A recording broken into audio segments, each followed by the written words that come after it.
Hello, everyone, and inside today's Locked On Canadiens, three prospects are going to be playing for Team USA at the World Championships. We're going to break down who and why this is important for them, and it's Friday.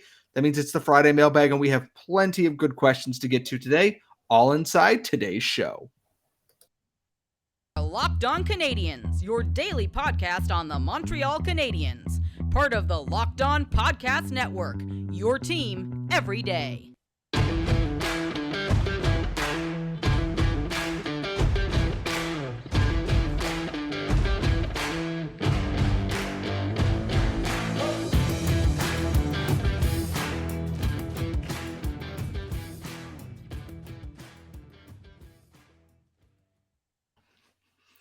Hello, everyone, and welcome to episode 838 of Locked On Canadiens. We are, of course, your daily Montreal Canadiens podcast, part of the Locked On Podcast Network, where you get your team every single day of the week, wherever you get your daily podcast, or on YouTube, or now on your Sirius XM apps. That's right, we are expanding. You cannot stop us. We cannot be contained. I am all-powerful and all-knowing. That last one does not need to be fact-checked or verified by anybody. I am your host. I am Scott Malin. I'm joined, as always, by my fantastic co-host, the active stick, Laura Saba. And Laura, I know you're feeling a little under the weather, so I do thank you for, of course, making time for our show tonight. This Friday, and we got Habs news to talk about, like actual Habs news, not prospective Habs news or draft news, actual Habs news. How excited are we going into the weekend now? I'm excited for the news just because Scott texted it to me. And I do have to apologize to the listeners for my voice the last couple of episodes. And I have to thank Scott for doing most of the talking. He's not talking over me, everybody. He's giving me a chance to rest my voice. But I'm just so excited about Team USA because there's lots to talk about. I'm excited that there's news for Habs fans because obviously it's been really quiet. And, you know, you and I have talked about it. We're doing pretty, we've gotten pretty far into our player reviews. And I'm really excited about people participating in that as well. But I'm happy that finally we've got a couple things to talk about, and also just how prominent the prospect content is in that news. So today, we already knew Samuel Montembeault was going to World Championships for Team Canada. We knew that already, along with a bunch of other former Canadians that we won't get into listing. But Team USA released their initial roster for this, the team that is going as of right now.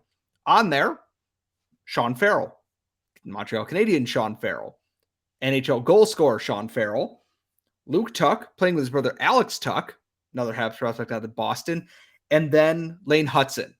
And the first name I want to focus on here is Sean Farrell, because part of the thing that brought him into the eyes of many Habs fans, including his dominant season with Chicago in the USHL after his draft year when COVID wiped out his freshman year of college, was that he got selected to the American Olympic team for that very weird Beijing Olympics where he put up 6 points in 4 games.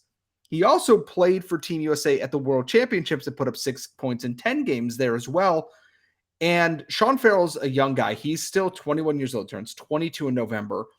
And he is already a repeat member for Team USA at an international tournament. And yes, it's World Championships. I know it's the that guy still plays hockey tournament. However, to be able to catch the eye of USA Hockey's upper brass and to be a repeat person in this, I think speaks a lot to how teams value the kind of player that Sean Farrell is. And for the Canadiens, they've got to love that. This is more experience against more professional players. He got 6 games in the NHL this year. Not a ton. He got valuable experience in there. But this is another opportunity to continue to build and play at that next level. He did well. We know he can hold his own there. And as a returning player, they're going to count on him a lot. So I'm looking at the lineup here. Anders Bjork, Nick Bonino, Matt Coronado, his line mate at Harvard, Sean Farrell, Connor Garland, Cutter Gauthier, Carter Mazur, Drew O'Connor, Luke Tuch, Alex Tuch, TJ Tynan, and Sammy Walker. There's a top 6 role for Sean Farrell there, and I think that's important. And I want to shift to the other forward here from the Habs side of this. Luke Tuch is a surprise. Alex Tuch mentioned in his Sabres exit interview that he was going to go play at World Championships with his brother.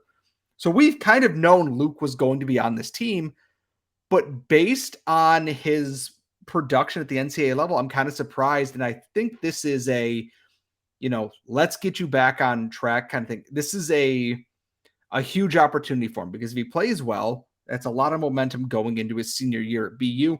Or if he plays well, maybe Kent Hughes offers him a contract. Who knows? He'd be the guy I'm most excited to watch here if it wasn't for the fact that Lane Hutson is going to this tournament. And the defense is young. Lane Hutson is the youngest on there. He is not a big dude, and he's going to be playing against professional hockey players. He's going to be playing against other men in this tournament. It does really well that they're for the Habs prospect. Well, the three of them are going to this, and not on a small country. I was actually kind of surprised to see Lane Hutson's name on here, like truly, because USA Hockey's usually been very stick in the mud. I know I'm excited. I don't know how much I'll be able to watch, but I'm going to be obviously checking in on this because it's more prospect analysis. And I know it's draft season, but if you can watch Lane Hutson play hockey, go watch Lane Hutson play hockey. I'm begging you. Honestly, I think for me, I'm just excited to watch. I don't think I would have watched it otherwise if it wasn't for the Habs prospects. It's not something that we tend to like really be into as NHL fans. It's something that's fun to watch though, but this is going to make me like really pay attention. And I think, I'm excited to see how far Lane Hutson can go. And that's the thing about it is it's like, we talk about this being an opportunity for Luke Tuch, which it is, but he's got the size and professional size frame that teams are looking for in a player like him. For Lane Hutson, this is going to be how do you handle the speed and pace of a professional level when you are a smaller framed player? He's gotten bigger since he was drafted. Yes, he's still not a large guy. Can you use the smarts that are up here to make yourself a stronger player positionally and around the ice? Kind of like we've seen Cole Caulfield do and what Sean Farrell does. They're not big, they're not big players, but they know how to find their space there, even when it's not given to them directly. And Lane Hutson is creative. We've said this a million times on this show. He's such a creative player that this is a chance for him at that next level now, because if he thrives here, you are in the eyes of, USA Hockey. And if I'm correct, he should be eligible for next year's under 20 team as well. I keep saying opportunity, and it is an opportunity for him. He's 19 years old, turns 20 in February. So he is eligible for one more World Juniors there for Team USA. And if he plays well at this, what's he going to do when he goes to under 20s? It's a very exciting time to be a Montreal Canadiens fan. Obviously, as this tournament goes on, we will have updates, especially when our somewhat small children do very impressive things. But it is also Friday. Friday means we take a break from player reviews, other things. It is time for the Friday Mailbag. We answer all of your listener questions, or as many as we can get to, and that's all coming up next. But first, today's show is also brought to you by eBay Motors. And for a championship team, it's all about making sure every player is a perfect fit, and it's the same when it comes to your vehicle. Every part needs to fit just right. So the next time you need parts and accessories, head to eBay Motors, and with eBay Guaranteed Fit, you can be sure every part you need fits right the first time around. Just add your ride to My Garage and look for the green check to know your part will fit or your money back. Because just like sports, confidence is the name of the game when you shop on eBay Motors. And with over 122 million parts to choose from, you'll be back in the game in no time at all. After all, it's easy to bring home a win when the right parts are guaranteed. So get the right parts, the right fit, and the right price on ebaymotors.com. Let's ride. eBay Guaranteed Fit, only available to U.S. customers, eligible items only. Some exclusions apply. We are back here at Locked On Canadiens. It is Friday. Friday is where we go to have a little bit of fun here on the show. We always have fun on the show, but we have a little bit of extra fun. Just a dash of fun, a smidge, a skosh, whatever grandmother amount of fun you want to add to this podcast. You can do that on Fridays. If you ever have mailbag questions, how dare you? But you can tweet them at LO_Canadiens on Twitter or lockedoncanadiens@gmail.com. You can tag Laura and myself just to make sure we see it. You can DM us if you have something longer, anything like that. Laura has the questions on hand. What do we have in the mailbag today? So I'm going to start by saying this is going to be a part 1 of 2 mailbag, just because we have so much good stuff. So if you've asked a question, we didn't say it today, we'll probably get to it at some point next week, and we'll be very, very, very quick about it. We won't let you wait too long. But I wanted to talk about this email from Grant W., and it's really nice. Hi there. I recently came across your podcast this season, and I'm a huge fan. Thank you. I have wanted to send in some mailbag questions, but I've been too nervous. Don't be nervous. We love mailbag questions, and this email really made my day. I met Arber Xhekaj and thought this would be the perfect story to share. I'm so happy about this because I want more of these stories. Send us more of these stories. We're going to talk about them. I was born and raised in Toronto, and I'm a diehard Habs fan with a growing memorabilia collection. My 16-year-old brother-in-law, who's a Sharks fan, but I still love him. We have Sharks fans too that we love. And I went to the Toronto Card Show this past weekend. Normally, I'm not a fan of the goon type, but Arber is a bit of an anomaly because he can score goals, and also he destroyed Kassian, and I hate Kassian. So when we went up to meet him, I shook his hand and I said, "Thanks for kicking the S out of Kassian." And he laughed and said, "Anytime, man, sign my photo of him punching Kassian in the face." I love this story, Grant. I absolutely love it. Please keep sending stories like this, everyone. Unrelated, but Scott got me hooked on Lane Hutson, and I found and bought a signed puck by him. Thank you so much for your letter, Grant. I'm so happy about this. Thank you so much. This was a great mailbag entry. So, Scott, do you have anything to add? Because we've got to get to some questions. But I just love that he walked up to a hockey player and was like, "Hey, thanks for beating the crap out of that dude." And it was like a normal thing. It's not at all weird, which like I have no words. That rules so hard. Dudes rock. Like, I adore it. Thank you, Grant. So we've got a question from our friend Claude S. Claude S. I'm so sorry. I do it in English. I'm a Quebecer. I should be calling you Claude. Hi, guys. Like a dog on a bone, I can't let my hope for this guy go. It's about Jared Davidson. Do you think his skating deficiencies can be improved by Adam Nicholas to the point he'll be able to make the jump to the bigs? He racks up points like crazy. His plus-minus is very impressive. So just maybe, as Scott would say, he's good at hockey. And to quote me, you guys are good at hockey talk. Oh, thank you, Claude. All right, Jared Davidson. So we did ask one of our prospect experts about him, and I believe it was Tony Ferrari at the time, and the knock on him is his skating. Do we think his skating can be improved for him to make it to the bigs? I mean, probably. You could always work on skating because it's a mechanical thing. It's not like a mental like deficiency in the way that he analyzes the game or anything. He puts up good points. He's an overager in the WHL, playing on a very good team. So like obviously point totals, because he went from 16 points to 19 points to, well, that was almost a point per game in the COVID season, to 89 to 82. There's a jump there that comes with being one of the older, physically mature players on the team there. And from we asked, nothing really stands out, but the points are there. It's the kind of person you take a chance on anyways. You follow the same path that Rafael Harvey-Pinard and Xavier Simoneau and Miguel Torini are doing. You give them an AHL contract. You give them the year to kind of prove, can you adjust to this level? If not, whatever. You kind of let them go and you move on with your life. And if they make it work, you give them their entry-level contract after that. Simple as. I'm interested because admittedly, the games happen when it is past my bedtime on any given night. So I don't watch a ton of WHL hockey, unfortunately, but I do see his name all over the score sheet all the time when I check. So we've got another one from the doghouse, the mailbag, the good, the bad, and the ugly.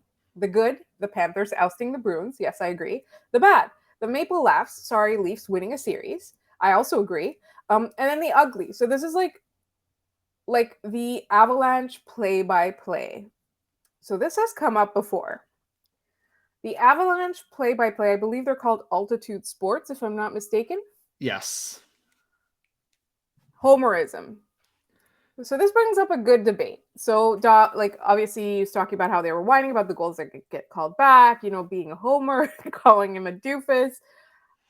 I want to ask the question based on this, Scott. Do you think that a local play-by-play team, not like a countrywide national broadcaster, should be homers or should be objective? See, here's the thing is I love a good objective broadcast. Like there are good broadcasts around the NHL. Like I look at Seattle's broadcast. They do a very good job at that. And there's a few others. I enjoy Buffalo's, but that's also because I'm local and I'm used to that. But at the same time, when you watch, like I watch a lot of AHL hockey, admittedly. And sometimes I don't watch in French if I'm trying to, hear names and understand what's going on if I'm also doing something else. And there's an element of humor to a biased hometown broadcast that is very funny that they cannot hide their disdain for what is happening. And it kind of makes it more enjoyable. In some cases, it could be Jack Edwards sounding like he is just 3 sheets to the wind at some point and just rambling incoherently. Or it can be really, weird and gross, like what happened in Florida and other things like that. I don't mind a biased broadcast if you admit your bias in there, where it's like, if I can tell you're putting out a little bit of like a show for the broadcast, fine. But there's a line that at a certain point, it's like, okay, now you're kind of just being no. There's a fine line. I don't mind a biased hometown broadcast because that's part of it. That's just kit and caboodle for any sporting event. It's bad when you get to a national level and it's very clear who is being pulled for, but that's a long-winded rant for another day. We have time for one more in this segment, Laura, or should we move on to this last segment here? All right, so we're going to move on. We still got more questions. As Laura said, we are going to push some of these into another episode later on next week at some point because we have so many good questions and not enough time to get to all of them, but we will get to them. We're going to get into the rest of those coming up next. We are back here at Locked On Canadiens. This is the final segment of our Friday mailbag. Remember, tweet us at LO_Canadiens or LockedOnCanadiens@gmail.com with your questions. Laura, what else do we have in the mailbag today? Our good friend Shal asks, which Hab do you think will improve the most over the offseason? I want to say Slavkovsky just because I don't want to say the bar is low, but we know there's potential there. I definitely think he's going to be that guy. And then it almost feels like cheating to say Cole Caulfield because I think he's going to hit 40 goals next season. But I think that's going to be my second answer with that. Extremely legitimate. I've got a trio of questions from another Leafs fan who we will still love, also named Phil. If the Habs don't win the draft lottery, what is their best course to be competitive next year? I think staying their current course and building here. One, don't have everybody get injured. Like, for sure, don't do that. Not that they can control all of that, but if everyone's not hurt, I think the Canadiens are a lot peskier of a team, especially if Samuel Montembeault plays as well as he did. And if the team's not injured and Jake Allen is not trying to cover so much and also then getting injured, does Jake Allen posting like a .905 save percentage move them up there? There's every possibility that the Canadiens, just by getting healthy, will already be more competitive next season than they were this year. So I also agree. I also think they need to do as much as they can to maximize situations that people play in.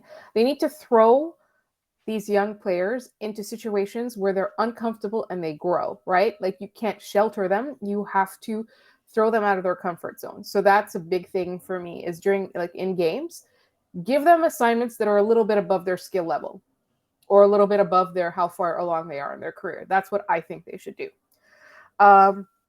Phil has another question. Also, since the Leafs winning against the Panthers would give you a better pick, are you okay with the Leafs being that close to the finals?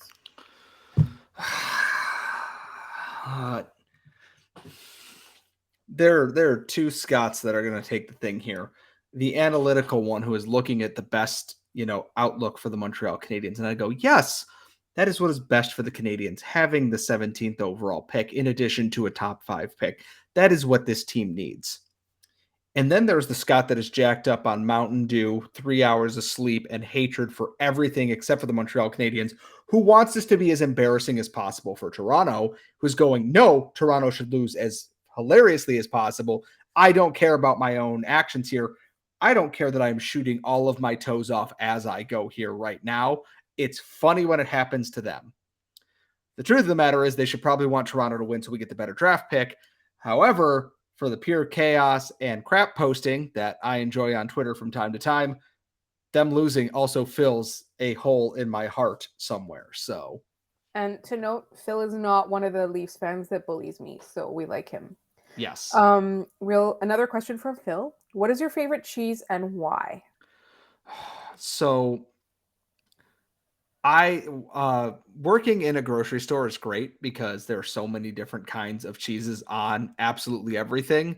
And there's an intense brie that is earthy, mushroomy, and a little bit really great on its own, really great on a small little toasted baguette. And then there's also one, it's rind washed with Chimay beer and then, stored in the cave. So it has a really nice, full flavored rind to it and everything. It's absolutely delicious, expensive, but delicious. So I'd pick either one of those, but also if you put cheese in front of me, I will just eat it without asking any questions. I am an absolute gremlin for cheese, and someone can absolutely clip that as well.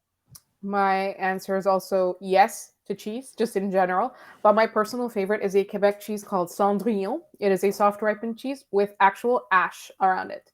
I think it's maple ash, but it is so good. I hope that I'm not giving myself cancer by eating it because I absolutely adore it. So that is my answer to cheese.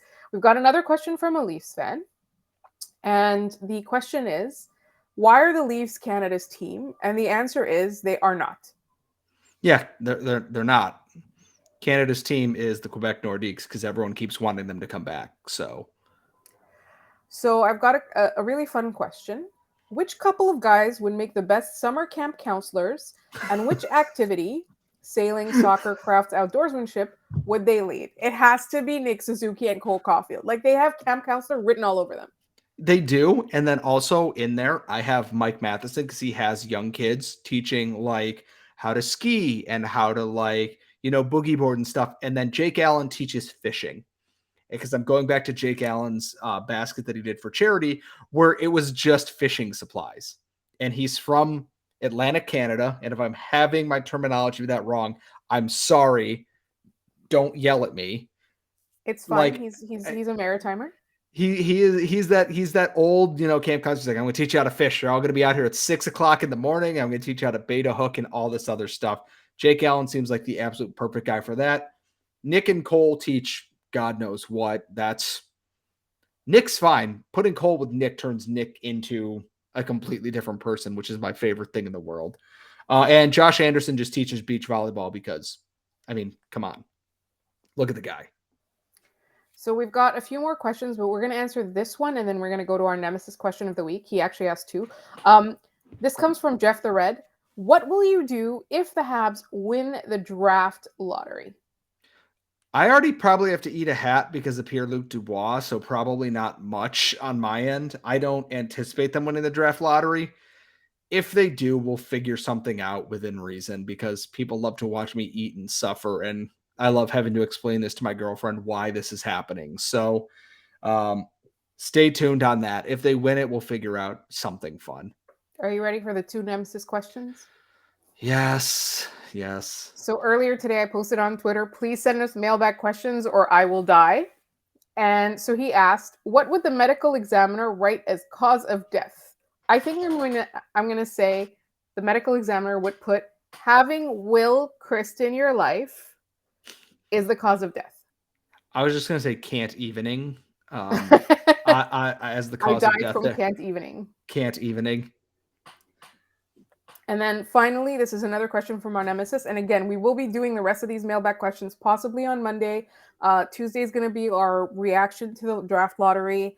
And possibly on Wednesday, these questions will be asked. But today's last question is, which player on the Habs would be most likely to get wallet inspected multiple times?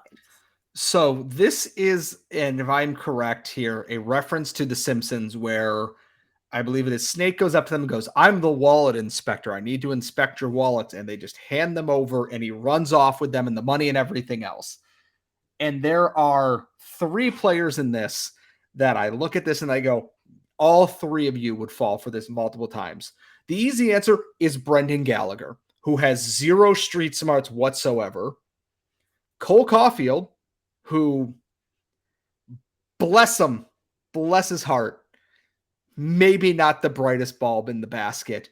And then Juraj Slafkovsky, who is a child, who just does not know any better, are the three that I would say are most likely to get checked on this, because it will happen. And then one of the vets in the background, a Joel Edmondson, a Mike Matheson, a David Savard, would be like, what are you doing here? What are you doing? Or Nick Suzuki looking at Cole going, again? Really? We've been over this. This happened a week ago. What are you doing?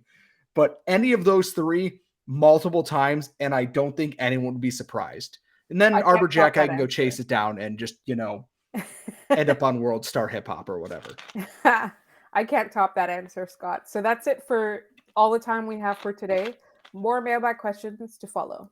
Yes, we will have the rest of these folded into an episode next week with some player reviews, or if there is other news, we will get that taken care of for you. As always, follow us on Twitter at @LO_Canadiens. Follow Laura at The Active Stick. Follow myself at Scott Matla. Subscribe on YouTube. Ring the bell to get notified every time I post an episode. We are going to be going live on Monday for the draft lottery. We will let you know if we're going to start a little bit before the draft lottery or with the draft lottery. We will work that out with all of you once we have a chance to sit down and discuss that. But we will see you all next time, and go Habs go.